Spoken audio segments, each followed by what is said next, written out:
بسم الله الرحمن الرحيم لا حول ولا قوة إلا بالله العلي العظيم حسبنا الله ونعم الوكيل نعم المولى ونعم النصير وبه نستعين وهو خير ناصر ومعين وصلى الله على رسوله الكريم حبيب إله العالمين سيدنا ونبينا ومولانا بالقاسم محمد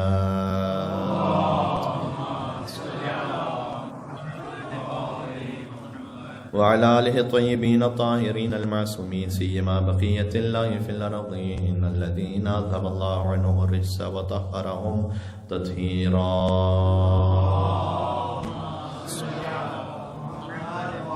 رحمة الله على محبيهم اللعنة الدائمة على أعدائهم أجمعين. مادر امام حسین علیہ السلام سے توسل اختیار کرتے ہیں.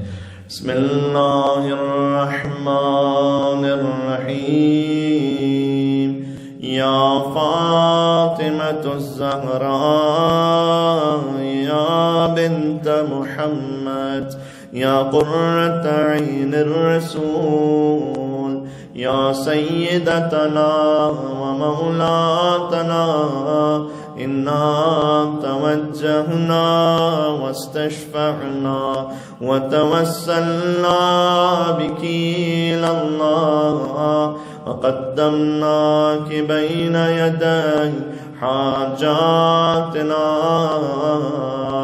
يا وجيهة عند الله اشفعي لنا عند الله يا وجيهة عند الله اشفعي لنا عند الله. نعرہ الصلوات اللهم صل على سورہ شعراء قرآن کریم کا 26واں سورہ ہے. حضرت موسیٰ علیہ السلام اور فرعون کا واقعہ اس میں قدر تفصیل کے ساتھ باقی اور سوروں کی طرح اس سورے میں بھی بیان کیا گیا ہے، اور ہم نے اس کو ترتیب بار آپ کی خدمت میں عرض کیا. ہم چاہ رہے ہیں کہ کم از کم سورہ شعراء میں جو اس موضوع کے حوالے سے بیان ہے وہ آنے والی چند مجالس میں پورا ہو جائے. تو ہم نے عرض کیا کہ فرعون کے سامنے جب حضرت موسیٰ علیہ السلام آئے تو اس نے کئی طریقوں سے انہیں ڈیگریڈ کرنے کی نعوذ باللہ کوشش کی. پہلا یہ کہ احسان جتلایا کہ میں نے تمہیں پالا ہے تو تم میرے سامنے رسالت کا دعویٰ کیسے کر سکتے ہو، اور میرے سامنے یہ کہہ سکتے ہو کہ تمہیں کسی رب العالمین نے بھیجا ہے جبکہ تمہیں میں نے پالا ہے. تو اس کا جواب موسیٰ علیہ السلام نے یہ دیا کہ جو تم نے مجھے پالا ہے در حقیقت یہی بہت بڑا ظلم ہے، اس لیے کہ مجھے اپنے ماں باپ کے گھر پہ پلنا چاہیے تھا. تم نے چونکہ بنی اسرائیل کو غلام بنا کے رکھا ہے لہٰذا یہ حالات ایسے ہوئے کہ میں تمہارے محل میں پلا ہوں. ان عبدت بنی اسرائیل، یہاں امیر المومنین کا ایک کلام یاد آ رہا ہے کہ اللہ سبحانہ وتعالیٰ نے تمہیں آزاد خلق کیا ہے. مولا کائنات نے فرمایا مولا علی کے نام پر ایک مل کے صلوات بھیجے گا محمد و محمد.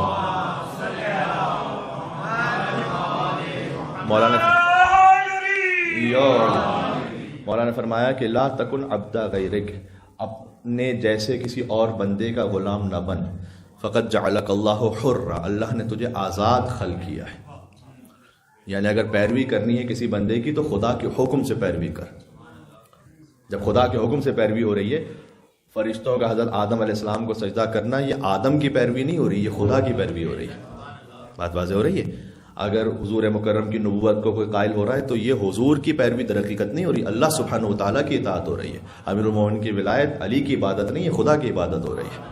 بات واضح. مل کے ایک اور صلوات بے نام ہے حضرت علی ابن ابی طالب علیہ السلام. اللہم صلی علی محمد و علی محمد. تو حضرت موسیٰ علیہ السلام نے کہا عبدت بنی اسرائیل، اللہ تعالیٰ نے انہیں آزاد رکھا ہے، تو نے انہیں غلام بنایا ہے، بنی اسرائیل کو تو نے غلام بنایا ہے. اس کا اس سوال کا جواب موسیٰ علیہ السلام نے یہ دیا.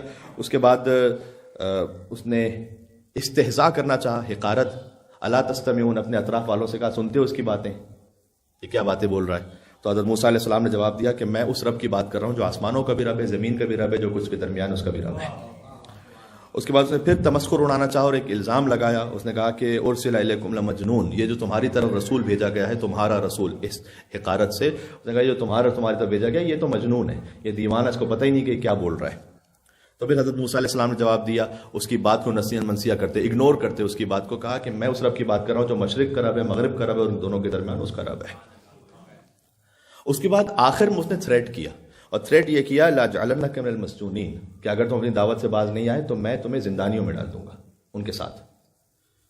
تو یہ ترتیب ہوتی ہے کسی بھی ڈکٹیٹر یا کسی بھی ظالم کے نظام کی، کہ پہلے وہ احسان جتلاتا ہے کہ میری وجہ سے تمہارا نظام چل رہا ہے، میری وجہ سے تمہیں روٹی پانی مل رہا ہے، میری وجہ سے سارا سسٹم چل رہا ہے۔ پہلے وہ احسان جتلاتا ہے، اس کا مذاق بھی اڑاتا ہے کہ اگر واقعاً کوئی آزادی کی بات کرتا ہے، واقعاً کوئی حریت کی بات کرے، تو اس سے یہ کہتا ہے کہ یہ ان کا دماغ خراب ہوا ہے، ان کو پتہ ہی نہیں ہے، اور اس کے بعد پھر ڈراتا بھی ہے کہ میں تمہیں زندان میں ڈال دوں گا، جس طرح سے اس نے تھریٹ کیا۔ تو حضرت موسیٰ علیہ السلام نے گویا اللہ سبحانہ وتعالیٰ کے حکم سے ایک ایسا آرگومنٹ اس کے سامنے رکھ دیا کہ وہ درباریوں کے سامنے منع نہیں کر سکتا تھا۔ حضرت موسیٰ علیہ السلام نے کہا اگر میں کوئی بہت روشن دلیل تمہارے پاس لے آؤں تب بھی انکار کرو گے کیا؟ تو اس کے سامنے یہ تھا کہ حضرت موسیٰ علیہ السلام کے پاس تو اکوپمنٹ ہے نہیں، یہ کیا روشن دلیل لے کر آئیں گے؟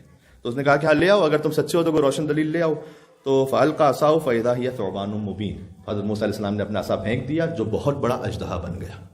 اب دربار میں ایک دم بہت بڑا اژدہا ہے، تو فرض کیجئے کہ اگر دربار کا جو بھی احاطہ ہو، کل میں نے اس میں آپ کو چوہے کی مثال دی تھی کہ یہاں سے اگر چوہا گزرے تو سب اوپر نیچے آگے پیچھے ہو جائیں گے، اب ایک دم بہت بڑا اژدہا دربار میں آ جائے تو کیا کیفیت ہوگی؟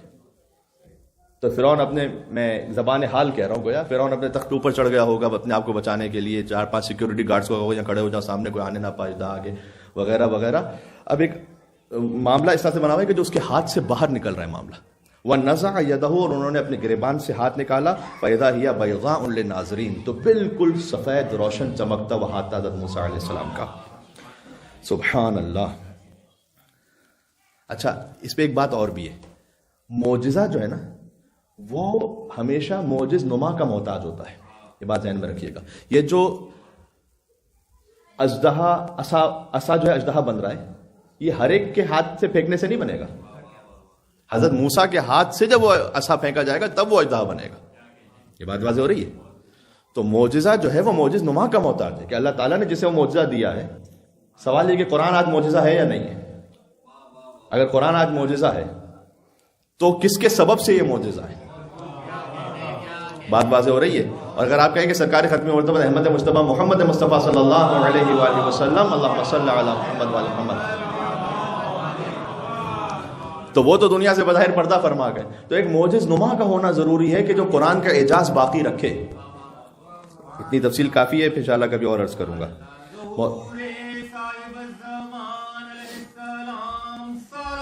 اللہم صلی علی محمد وعلی محمد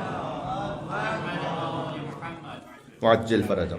دیکھیں یہاں یہ لائٹس اس وقت روشن ہیں، آپ یہاں تشریف فرما ہیں، کیمرہ چل رہا ہے، مائک چل رہا ہے، یہ کیوں ہے؟ اس لیے کہ ایک پروگرام جاری ہے، جیسے یہ پروگرام ختم ہوگا تو یہ کچھ دیر بعد سب بند ہو جائے گا، یہ ساری رات نہیں چلتا رہے گا۔ اور کوئی بعد میں آ کے 2 گھنٹے بعد پوچھے گا کہ بھئی لائٹس کیوں بند ہے، پہلے تو کھلی ہوئی تھی، کہا جو پروگرام تھا وہ ختم ہو گیا، لائٹس بند ہو گئی۔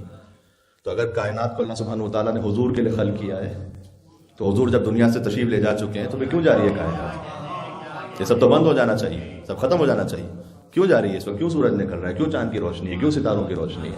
اس کا مطلب یہ ہے کہ کوئی حضور جیسا موجود ہے اس وقت، جس کے لیے کائنات کا نظام جاری و ساری ہے، امام زمانہ علیہ السلام کے لیے۔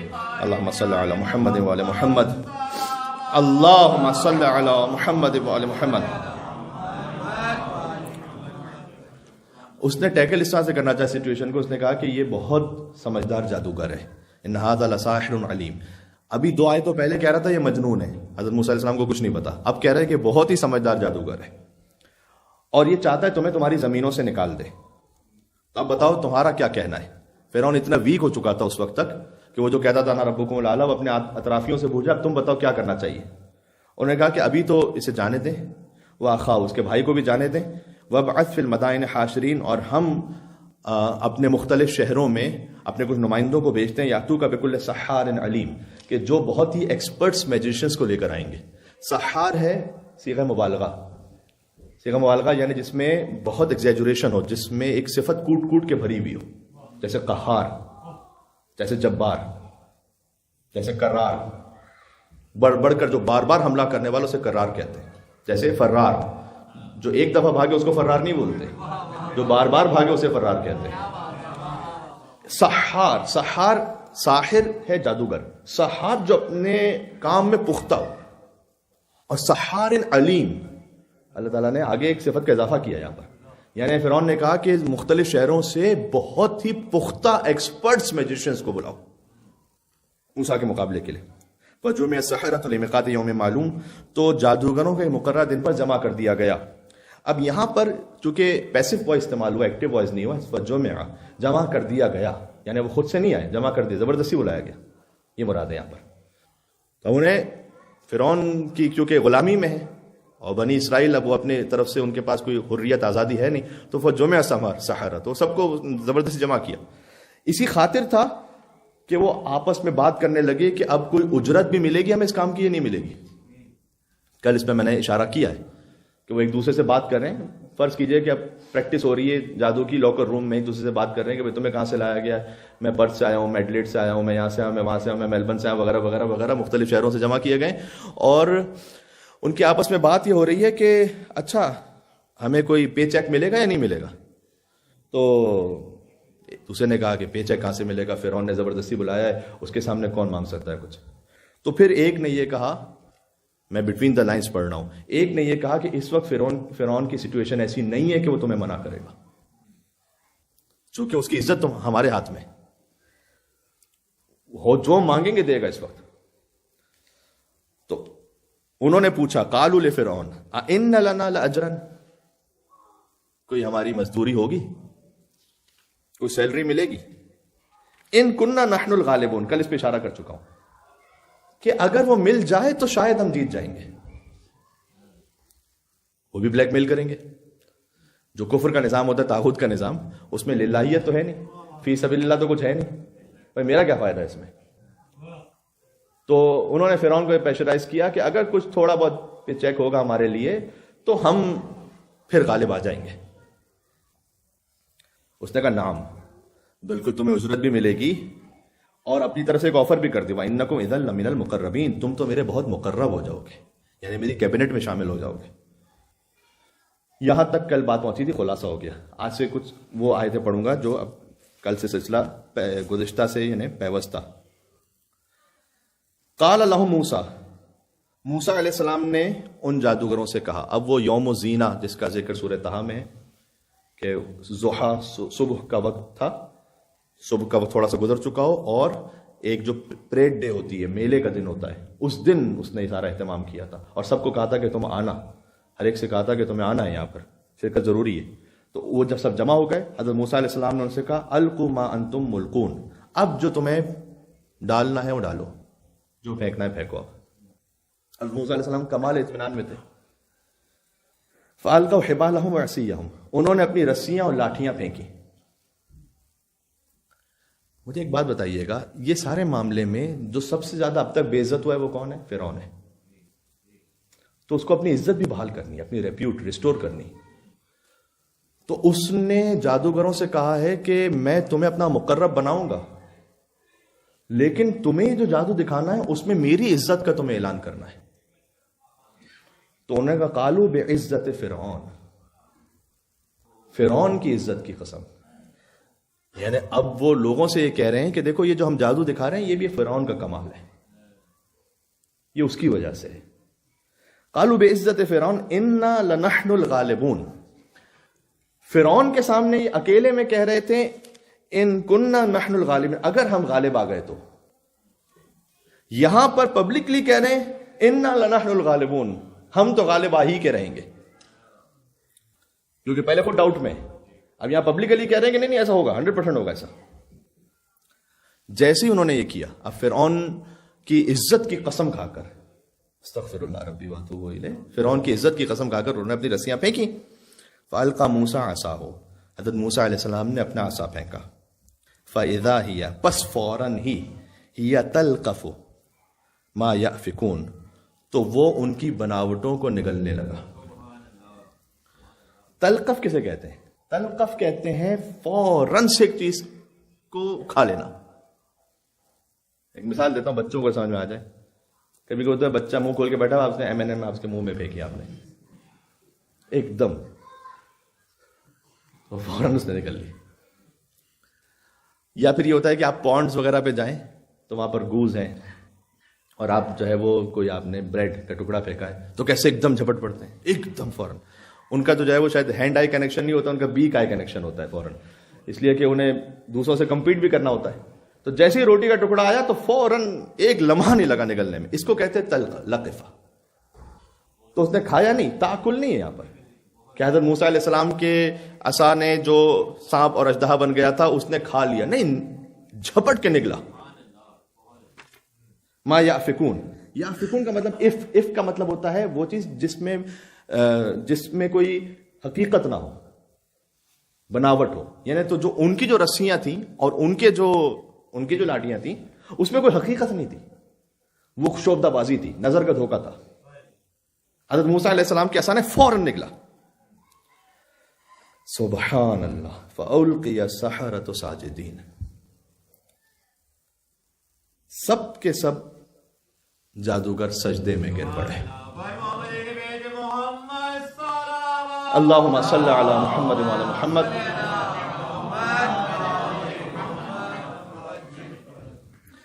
اچھا، جب انہوں نے اپنی رسیاں پھینکی تھی، یہ چاہتا ہوں کہ میں روزانہ کہیں نہ کہیں کوئی عربی زبان کی بھی لنگوسٹک لطافت بھی سامنے آتی رہے. تو فَأَلْقَوْا حِبَالَهُمْ، یہاں پر تھا ایکٹیو وائس، انہوں نے اپنی رسیاں پھینکی. اور جب سجدے کی بات آئی ہے تو یہاں پر پیسو وائس ہے، فَأُلْقِيَ السَّحَرَةُ سَاجِدِينَ، وہ گرا دیے گئے سجدے میں. یعنی ایک طریقے سے ان کے اپنے اختیار میں بھی نہیں تھا، اتنا اسپونٹینیس تھا. یہاں سامنے وہ معجزہ ہوا اور گرا دیے گئے وہ سجدے میں. یعنی ایسا نہیں تھا کہ اپنے اختیار سے روک سکتے تھے، گویا اتنا زیادہ دفعتاً وہ سجدے میں گرے کہ گویا گرا دیے گئے سجدے میں اللہ سبحانہ وتعالیٰ کی بارگاہ میں. اگر دو عام افراد اسے دیکھ رہے ہوں تو ان کو یہ لگے گا کہ ایک کا جادو تھا، دوسرے کا جادو زیادہ چل گیا. لیکن وہ خود جادوگر تھے اور سحار تھے اور علیم تھے. وہ جان رہے ہیں کہ اب یہ جادو نہیں ہے، یہ جادو نہیں ہے. یہ اگر ایک لاٹھی کا سانپ یا اژدہا بن جانا چلے یہ یہاں تک تو پھر بھی معاملہ ٹھیک ہے کہ وہ رسیوں کو نکل جائے اور کھا جائے اور ان لاٹھیوں کو بھی کھا جائے. نہ یہ میریکل ہے، یہ میجک نہیں ہے، یہ میریکل ہے. کیونکہ اپنی فیلڈ کا جو شخص ہے وہ سمجھ سکتا ہے اس بات کو. ہم شاید قرآن کے معجزے کو ویسے نہ سمجھ پائیں جیسے کفار مکہ سمجھتے تھے، کیونکہ وہ اس فصاحت و بلاغت کو جانتے تھے. جبھی تو وہ رسول اللہ جب تلاوت کرتے تھے تو چھپ چھپ کر قرآن کو سنتے تھے کہ محمد تلاوت کر رہے ہیں. چوتھے امام کے واقعے میں کہ جب چوتھے امام تلاوت کرتے تھے تو جو سقا ہوتے تھے جو پانی کو لے کر، اب مشق اٹھانا ایک مشکل کام ہے لیکن اپنی مشقوں کو لے کر کھڑے ہو جاتے تھے کہ جب تک چوتھے امام کی تلاوت ختم نہیں ہوگی ہم سنتے رہیں گے قرآن کو، کیونکہ وہ انہیں لطافت، فصاحت، بلاغت محسوس ہوتی ہے. تو وہ جادوگر سمجھتے تھے کہ یہاں پر اب یہ جادو نہیں ہو رہا ہے، یہ کوئی اس سے بڑھ کے چیز ہے. وَأُلْقِيَ السَّحَرَةُ سَاجِدِينَ، تو سب کے سب سجدے میں گرے. سبحان اللہ. میں آپ کو ایک مثال دیتا ہوں.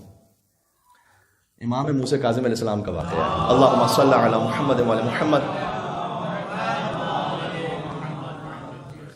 ہارون رشید نے چاہا کہ امام موسیٰ کاظم علیہ السلام کا تمسخر اڑایا جائے، لہٰذا اس نے ایک دفعہ دسترخوان سجایا اور ایک جادوگر کو بلایا اور نے جادوگر کو بلا کر کہا کہ ایک شعبدہ بازی دکھانا، نظر کا دھوکہ، تماشا یہ دکھانا کہ جس روٹی کے ٹکڑے پر موسیٰ کاظم کا ہاتھ بڑھے وہ خود بخود موو کر جائے.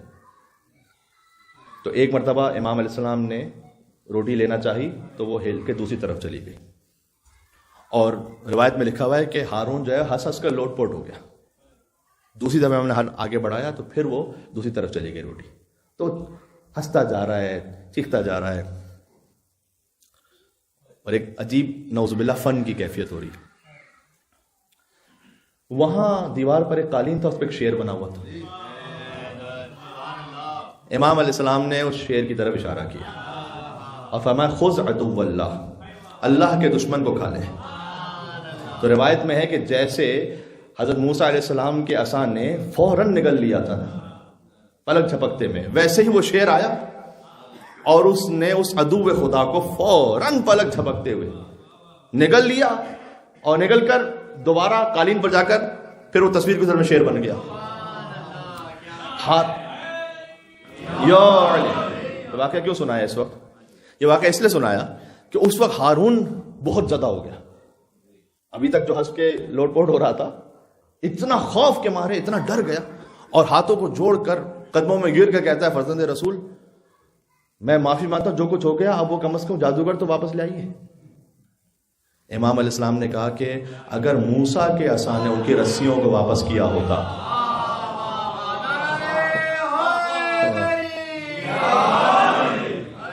اللہ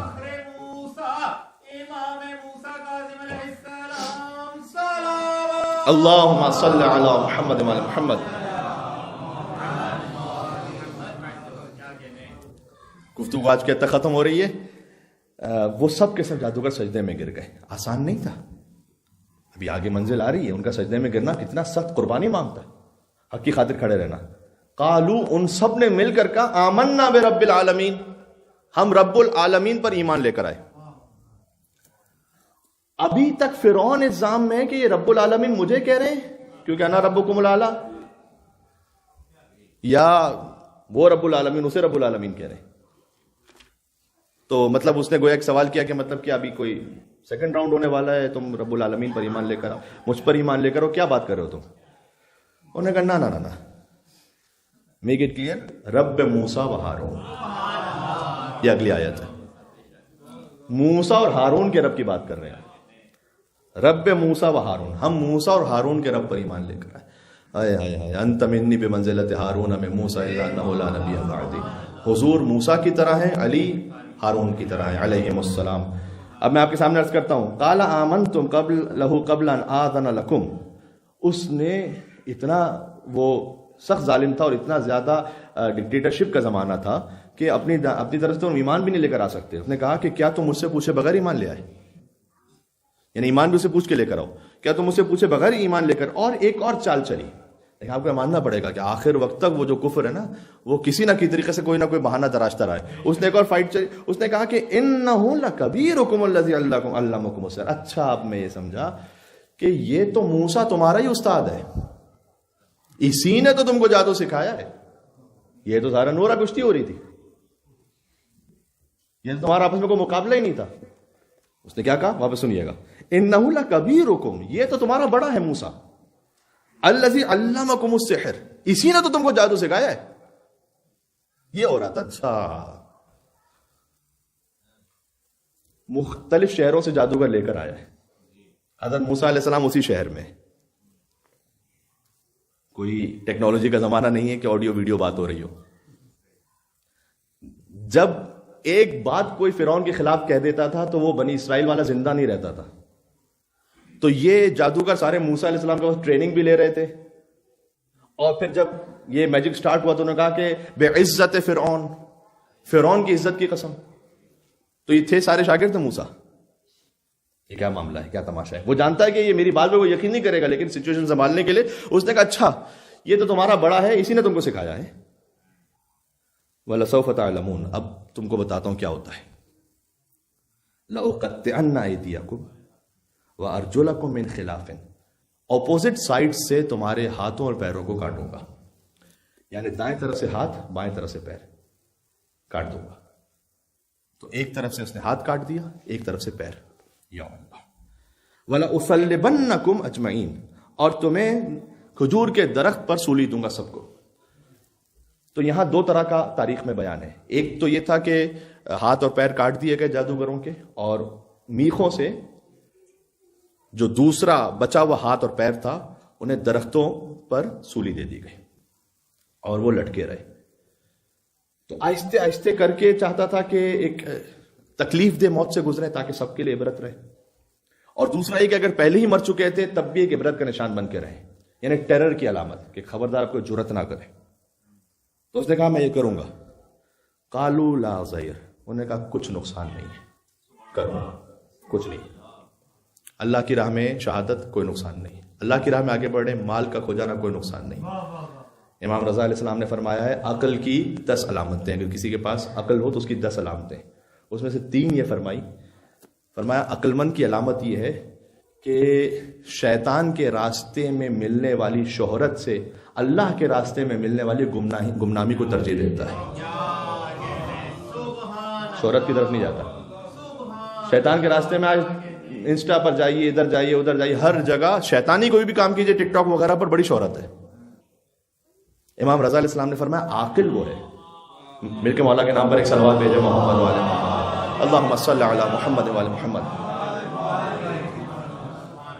آج کوئی مشہور ہونا کوئی مشکل کام نہیں ہے، کوئی الٹی سیدھی ایک حرکت کر دیجیے، اپنے کپڑے وپڑے اتار کے کچھ ایسا کام کر دیجیے، کوئی پیچھے بیک گراؤنڈ پہ کوئی گانا لگا دیجیے، کچھ یہ کر دیجیے، وہ بہت سارے آج کل چونچلے چلے ہوئے، کچھ بھی کر لیجیے تو آپ 2 ہفتے میں پوری دنیا میں وائرل ہوں گے۔ امام نے فرمایا عقل مند کی نشانی کیا ہے؟ عقل مند وہ ہے جو اللہ تعالیٰ کے راستے میں گمنامی کو قبول کر لیتا ہے، شیطان کے راستے میں شہرت نہیں چاہیے اسے۔ پھر امام نے دوسرا فرمایا کہ عقل مند کی دوسری نشانی یہ ہے کہ جو اللہ تعالیٰ کے راستے میں بظاہر بے عزتی کو قبول کر لیتا ہے، شیطان کے راستے میں عزت کو چھوڑ دیتا ہے۔ اور اللہ تعالیٰ تیسرا فرمایا اللہ تعالیٰ کے راستے میں غربت کو قبول کر کے شیطان کے راستے پہ دولت کو چھوڑ دیتا ہے۔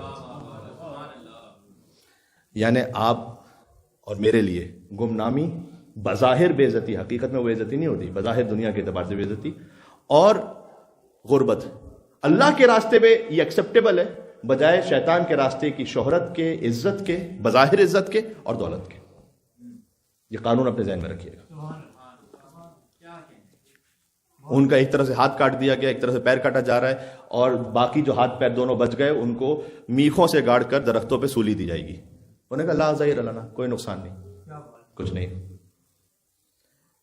اب یہ مشکل کام ہے، یعنی ایک طرف انہوں نے اپنے ایمان کا اعلان کیا، لیکن جب سزا ملی اس کے بعد بھی اس پر ڈٹے رہنا، ثابت قدم رہنا ہے نا۔ یہ وہ جو دعا ہمیں سکھلائی گئی، یا اللہ یا رحمان یا رحیم یا مقلب القلوب ثبت قلبی علی دینک۔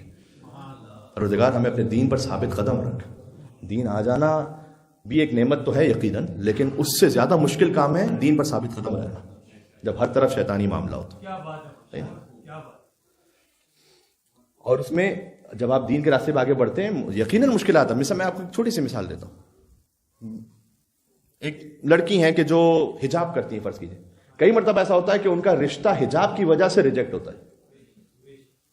اب 1 دفعہ ہوا، 2 دفعہ، 3 دفعہ، 5 دفعہ، تو واقعاً بساؤ کا ڈپریسنگ ہوتا ہے یہ اس لڑکی کے لیے، والدین کے لیے، حتیٰ آس پاس کے لوگ کہنے لگتے ہیں کہ ابھی حجاب چھوڑ دو، بعد میں ہسبینڈ کو منا لینا۔ بڑا مشکل کام ہے کہ اللہ کے راستے پر ملنے والی گمنامی کو آپ ترجیح دے دیں شیطان کے راستے میں ملنے والی عزت سے۔ مشکل کام ہے۔ اللہم صلی علی محمد وعلی محمد۔ قالوا لا ضیر، انہوں نے کہا کہ ہمیں کوئی نقصان نہیں ہے۔ انا الی ربنا منقلبون، یہ وہی انا للہ و انا الیہ راجعون، ہم پلٹ کر اللہ ہی کے پاس جانے والے ہیں، تو کیا نقصان ہے؟ مار دو گے تو کیا نقصان ہے؟ جائیں گے اللہ کے پاس۔ بلکہ انا نطمع ان یغفر لنا ربنا خطایانا، ہم تو امید رکھتے ہیں کہ اللہ تعالیٰ ہماری خطائیں معاف کر دے۔ اب تک جو ہم نبی خدا کے مقابلے پہ آئے تھے، جادو دکھا رہے تھے، فرعون کی عزت کی قسم کھا رہے تھے، اللہ تعالیٰ معاف کر دے ہمیں۔ ہم تو یہ طمع رکھتے ہیں۔ یہ طمع کا لفظ، طمع شر کے لیے ہو تو بری شے ہے، طمع خیر کے لیے ہو تو بہت اچھی شے ہے۔ آپ کو یہ طمع ہو کہ آپ نماز شب کے پابند بن جائیں، بہت اچھی شے ہے۔ آپ کو یہ طمع ہو کہ میں زیادہ سے زیادہ فی سبیل اللہ انفاق کرنے والا بن جاؤں، بہت اچھی شے ہے۔ طمع ہمیشہ بری نہیں ہے۔ تو انہوں نے کہا کہ ہم تو طمع رکھتے ہیں اس بات کی کہ اللہ تعالیٰ ہماری خطاؤں کو معاف کر دے، ان کننا اول المؤمنین، کہ ہمیں وہ شرف حاصل ہوا کہ ہم موسیٰ پر سب سے پہلے ایمان لانے والے ہیں۔ سبحان اللہ۔ جو بنی اسرائیل کے جادوگر تھے ان کا عقیدہ کیا ہوا؟ انہوں نے کیا کلمہ پڑھا؟ غور کیجئے گا، انہوں نے کلمہ پڑھا آمنا برب العالمین، توحید۔ اسی توحید کا جز عدالت، رب موسیٰ و ہارون۔ موسیٰ علیہ السلام نبوت، ہارون علیہ السلام وصایت، ہارون کے وصی ہیں موسیٰ۔ اور کہا انا الی ربنا منقلبون، ہم پلٹیں گے اللہ سبحانہ وتعالیٰ کی طرف، یہ قیامت۔ بات واضح ہوگی؟ میں مسلمانوں سے کہتا ہوں کم از کم ویسا کلمہ تو پڑھو جیسے بنی اسرائیل کے جادوگروں نے پڑھا تھا۔ کم از کم موسیٰ اور ہارون دونوں کا نام لیا تھا انہوں نے، محمد رسول اللہ، علی ولی اللہ بھی تو کہو ساتھ میں، جب جا کے کلمہ مکمل ہوگا تمہارا۔ یو علی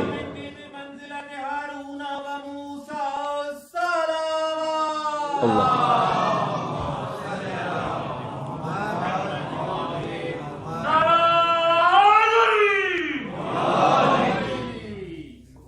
گفتگو تمام ہو گئی۔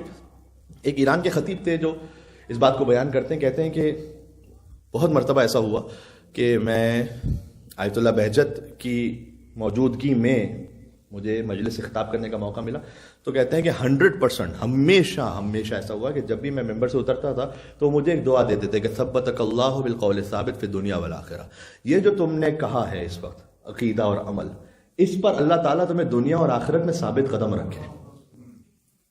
تو کہتے ہیں بار بار وہ دعا دیتے تھے۔ یہ میں کیوں بات کہہ رہا ہوں؟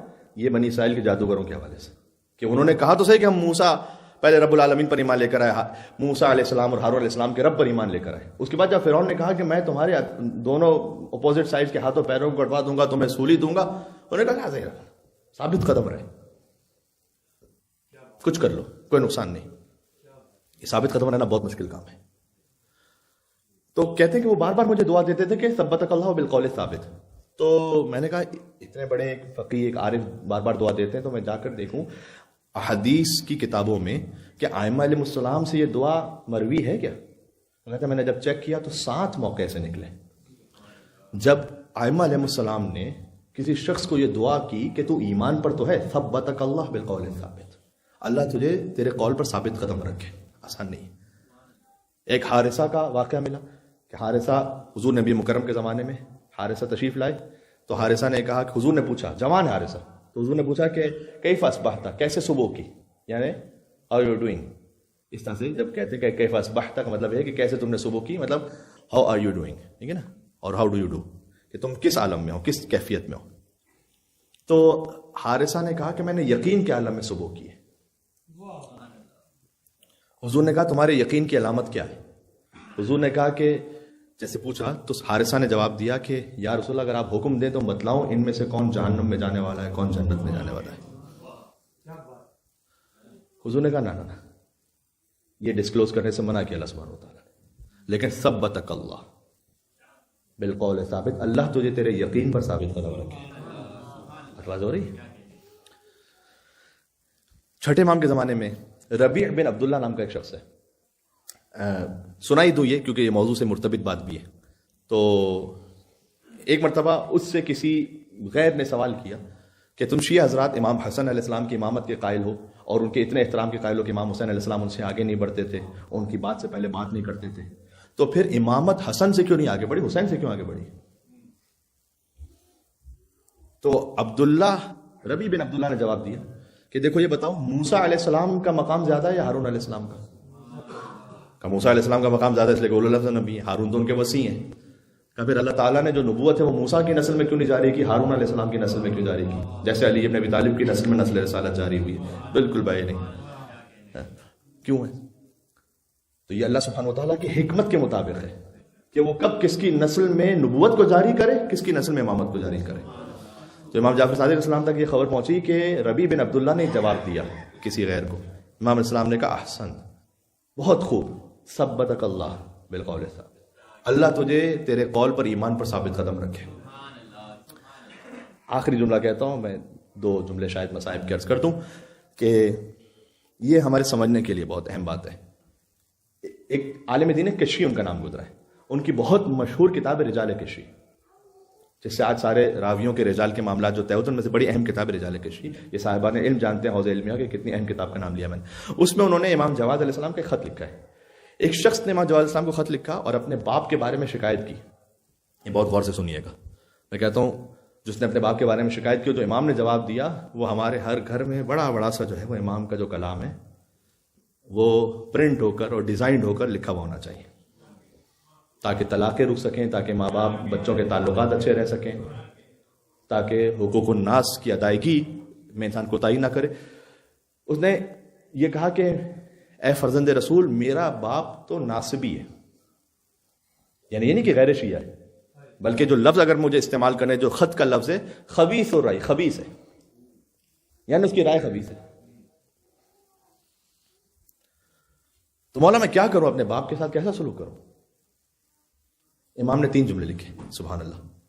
پہلا فرمایا کہ المدارات، پہلے بسم اللہ الرحمن الرحیم، یہ خط محمد ابن علی تقی الجواد کی جانب سے اپنے ایک محب کے نام، اور پھر فرمایا کہ المدارات خیر من المکاشفہ۔ مدارات کا مطلب ہوتا ہے کسی طریقے سے ایڈجسٹ کر لینا، صحیح؟ کسی طریقے سے گزار لینا معاملے کو. المدارات خیر من المکاشفہ. امام نے کہا کہ یہ جو مدارات ہے یہ مکاشفہ یعنی جھگڑا کرنے سے بہتر ہے. کسی طریقے سے گزار لو. کس باپ کے لیے؟ مناسب ہی تھا. آج آپ سوچیے طلاق کے ریشوز کتنے اوپر ہیں. کیوں ہم امام کی سے ایک بات کو نہیں سمجھتے؟ کیونکہ جوان وہ لڑکا لڑکی اور اب تو یہ کہ بات کے معاملات بھی پہنچ، انہیں شاید احساس بھی نہیں ہو پاتا کہ یہ طلاق کتنی بڑی آفت پہ جا رہے ہیں. بچوں کا کیا ہوگا، ان کی تربیت کا کیا ہوگا، خود انسان کے لیے اپنی سائیکالوجیکل کتنے زیادہ اس کو ایشوز اور پرابلمز ہوں گے، کتنا زیادہ حرام کی طرف جانے کا امکان بڑھ جائے گا. یہ نہیں سوچتے. امام نے کہا المدارات، تمہیں تکلیف ہے لیکن تکلیف میں گزارا کر لینا بہتر ہے اس جھگڑے سے کہ جس میں بعد میں پشیمانی ہوگی. میں جانتا ہوں ایسے کئی کیسز کو کہ سیپریشن ہو گیا، ڈائیورس ہو گئی، اب انا بیچ میں آڑے ہے، ورنہ اپنے فیصلے پہ پچھتا رہے. جو کچھ ملنا تھا وہ سینٹرلنگ سے مل بھی گیا، وہ ایسٹ ڈویژن بھی ہو گیا. اس وقت تو بڑا غصہ ہوتا ہے انسان کو کہ میں سامنے والے کو کچھ بھی نہیں چھوڑوں گا. وہ فٹ پاتھ پر در در کی ٹھوکریں کھائے وہ ہماری بلا سے. لیکن جب یہ ہو گیا، تھوڑا سا سیٹل ڈاؤن ہوا معاملہ، جو چڑھا رہے تھے یا چڑھا رہی تھیں، دونوں طرف کی بات کر رہا ہوں میں، ان کا 2 مہینے بعد آتا پتہ ہی نہیں. وہ تو اپنی زندگی میں مگن ہو گئی. آپ اکیلی ہیں، کوئی پوچھنے والا نہیں، کوئی سائیکولوجیکل سہارا دینے والا نہیں ہے. جو کمپیشنٹ پارٹنر جو اللہ سبحانہ و تعالیٰ نے شوہر و زوجہ کو بنایا، آپ اپنے لیے یا اپنے بچوں کے لیے کہیں سے فنڈز لے آئیں گی لیگل معاملات کو نمٹا کر. بچوں کے لیے باپ کہاں سے لے کر آئیں گے؟ باپ کہاں سے لے کر آئیں گے؟ یا آپ اپنے بچوں کے لیے ماں کہاں سے لے کر آئیں گے؟ اللہم صلی علی محمد وعلی محمد. میں دونوں طرف سے بات کر رہا ہوں. امام جواد علیہ السلام نے کیا کہا؟ امام علیہ السلام نے کہا کہ المدارات خیر من المکاشفہ. گزارا کر لینا بہتر ہے اس نزاع سے کہ جس میں بعد میں شرمندگی پشیمانی ہے. پہلا. دوسرا جانتے امام نے تین جملے لکھے تھے خط میں. دوسرا جملہ امام نے لکھا، یاد رکھ ان مع العسر یسرا. ہر مشکل کے ساتھ ایک آسانی ہے، کہ یقیناً ہر مشکل کے ساتھ ایک آسانی ہے. یہ نہ سمجھ کہ ہمیشہ مشکل ہی رہے گی. آسانیاں بھی زندگی کے مزاج ہی نظام اس طرح سے. مشکل بھی ایسا. مل کے صلوات بھیجے. نام امام جواد محمد ابن علی التقی علیہ الصلوۃ والسلام. اللہم صلی علی محمد وعلی محمد. یہ دنیا کا نظام، یہ دنیا میں ایسے ہی ہوتا ہے. مشکل بھی ہے، آسانی بھی ہے. اس کے بعد تیسرا جملہ امام نے لکھا، فاصبر فإن العاقبۃ للمتقین. صبر کر لے اس لیے کہ عاقبت متقین کے لیے. یہ امام نے خط لکھا، رجال کشی میں خط موجود ہے. امام نے آج میں نے اس وقت کیوں سنا ہے اس کو، اس کے بعد امام نے آخر میں اس سے دعا دی کہ ثبتک اللہ علی ولایتنا. امام نے کہا کہ اللہ تجھے ثابت قدم رکھے ہم اہل بیت کی ولایت پر. یہ دعا دی امام علیہ السلام نے. اللہم صلی علی محمد و آل محمد. اللہ تجھے ثابت قدم رکھے اہل بیت کی ولایت پر. تیرا باپ غیر مذہب پر ہے لیکن اللہ تجھے ثابت قدم رکھے. تو ثابت قدم رہنا اور یہ مدارات کرتے رہنا. کچھ ہی زمانے بعد اس شخص نے پھر خط لکھا امام کو، اور اس نے کہا کہ مولا آپ کی نصیحت پر عمل کرنے کا نتیجہ یہ نکلا کہ اب میرا باپ بھی آپ کا محب بن چکا ہے. محب حیدر کرار اہل بیت اطہار علیہ السلام کی ولایت کروانے والا. یا علی، یہ امام علیہ السلام نے کہا نا فصبر، تھوڑا صبر کر جا. فإن العاقبۃ للمتقین. یقیناً عاقبت جو ہے متقین کے لیے. تھوڑا صبر کر جا. مشکل کے ساتھ آسانی بھی ہے، صبر کر جا. تو اللہ تعالیٰ تجھے ثابت قدم رکھے. اللہ تعالیٰ ہمیں ثابت قدم رکھے انشاءاللہ اپنے ایمان میں، اپنے عمل میں، اپنے عقیدے میں، اپنے کردار میں، اپنے گفتار میں، اپنی رفتار میں اہل بیت کی ولایت پر ثابت قدم رکھے. ان کی ولایت کے مطابق ہم گفتگو کریں، ان کی ولایت کے مطابق ہماری سماعتیں، ان کی ولایت کے مطابق ہماری بصارتیں ہوں، ان کی ولایت کے مطابق ہماری سوچ، ہمارا دل ہو، منافقت نہ ہو دل میں انشاءاللہ. ان کی ولایت کے مطابق ہماری نسلوں کی تربیت، ان کی ولایت کے مطابق ہمارے گھر کا ماحول ہو انشاءاللہ. قرآن و اہل بیت علیہ السلام سے متمسک رہنے کی توفیق پروردگار عطا فرما. عزیزوں، مصائب میں دعائے کمیل کے بعد عرض کر چکا ہوں، لیکن شب جمعہ ہے. اللہ جانے رمضان پھر کسے نصیب ہوگا اگلے سال. تو الوداع ماہ رمضان، اور رمضان کی آخری شب جمعہ آ گئی. تو میں چاہتا ہوں کہ 2 جملے اور مزید امام کی خدمت میں ہدیہ ہو جائیں. وہ شب جمعہ کہ جب سید مہدی بحر العلوم کربلا معلیٰ میں تھے اور ان سے کہا گیا کہ علی اکبر کے مصائب پڑھو، تو سید مہدی بحر العلوم نے جواب دیا کہ آپ میں سے مستورات میں کسی کی ہمت اور جرأت ہے کہ حسین کی ماں کو سنبھال سکے؟ یا اللہ، خاص شب جمعہ شہزادہ علی اکبر علیہ السلام کی رات ہے اور ان کے مصائب کے ذکر کی رات ہے۔ بس عزیزوں، جب جوان بیٹا چلا تو بہت سخت تھا بوڑھے باپ کے لیے۔ فرمایا کہ جب تک ممکن ہو تو چہرہ موڑ موڑ کر مجھے دکھلاتے رہے تاکہ اپنے نانا کی زیارت کرتا رہا۔ علی اکبر کو جب دیکھتے تھے تو حسین کو اپنے نانا رسول اللہ یاد آتے تھے۔ میں اپنے نانا کی زیارت کرتا رہا ہوں تو جب تک ممکن ہو سکے آپ اپنا چہرہ موڑ موڑ کر مجھے دکھلاتے جائیے گا، یا اللہ۔ تو جب علی اکبر چلے تو بے پناہ جنگ کی اور واپس جب پلٹے تو کہا بابا لتش قد قتلنی، مجھے پیاس نے بہت مار دیا ہے۔ ابھی رمضان میں ہوتا ہے بسا اوقات کسی کی شدت پیاس بہت ہوتی ہے تو آپ فوراً دسترخوان پہ جب محسوس کرتے ہیں فوراً پانی اسے بڑھا دیتے ہیں، بالخصوص اگر کوئی بچہ ہو، آپ کہتے ہیں اس بچے نے روزہ رکھا ہے یا جوان ہے، آپ فوراً پانی اس طرف بڑھا دیتے ہیں کہ پہلے یہ پانی پی لے۔ حسین 3 دن کا بھوکا پیاسا حسین، اور پھر علی اکبر آتے ہیں کہتے ہیں بابا مجھے پیاس نے مار دیا ہے۔ خدا کسی بوڑھے باپ پر وہ وقت نہ لائے کہ جوان بیٹا العطش کہے اور باپ کے پاس بظاہر پانی موجود نہ ہو۔ ویسے تو حسین سیدہ شباب اہل الجنہ ہے، اشارہ کرے تو کوثر قدموں میں ہے، لیکن یہ امتحان کی منزل تھی۔ کیا عجب امتحان دیا اہل بیت اطہار علیہ السلام نے۔ تو اس وقت امام حسین نے فرمایا کہ بیٹا میری زبان تم اپنے دہن میں لے لو۔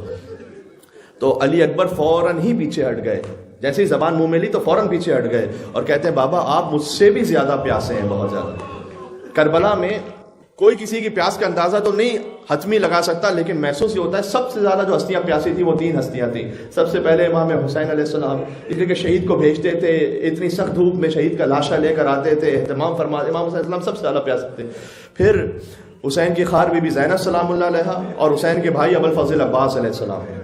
تو بہرحال امام حسین اتنے زیادہ پیاسے تھے کہ علی اکبر کو محسوس ہوا کہ بہت ہی سوکھی زبان ہے، تو فوراً پیچھے ہٹ گئے اور امام حسین علیہ السلام نے اپنی انگشتری دی، کہا یہ نگینہ آپ منہ میں رکھ لیجیے تاکہ اس سے کچھ سہارا آپ کو ملتا رہے، اس سے کچھ تسکین ملتی رہے۔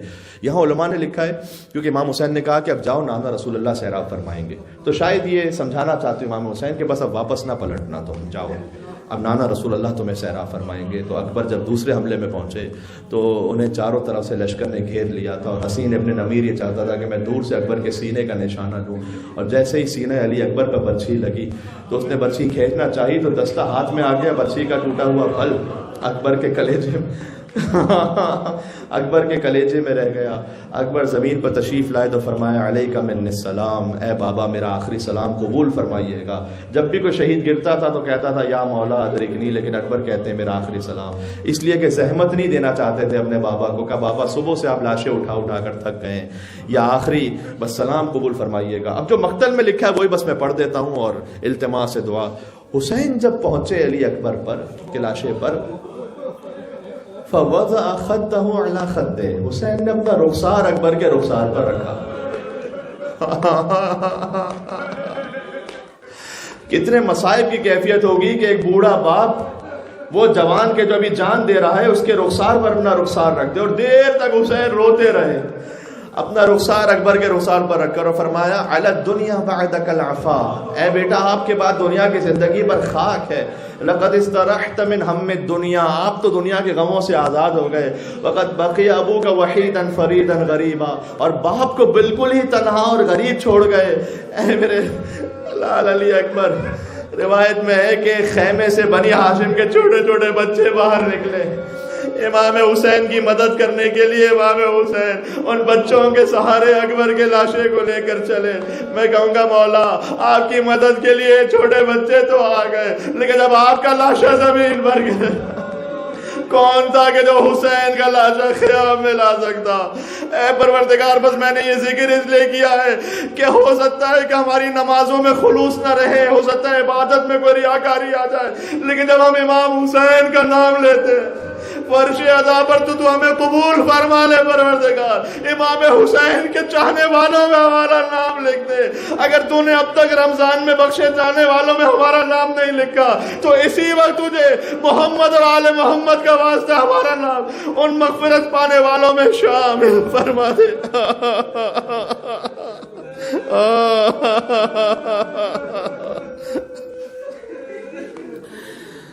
مقتل میں پھر یہ بھی ملتا ہے کہ بی بی زینب نے اپنے آپ کو ایسے گرایا اکبر کے لاشے پر کہ جو سفید چادر تھی وہ سرخ ہو گیا.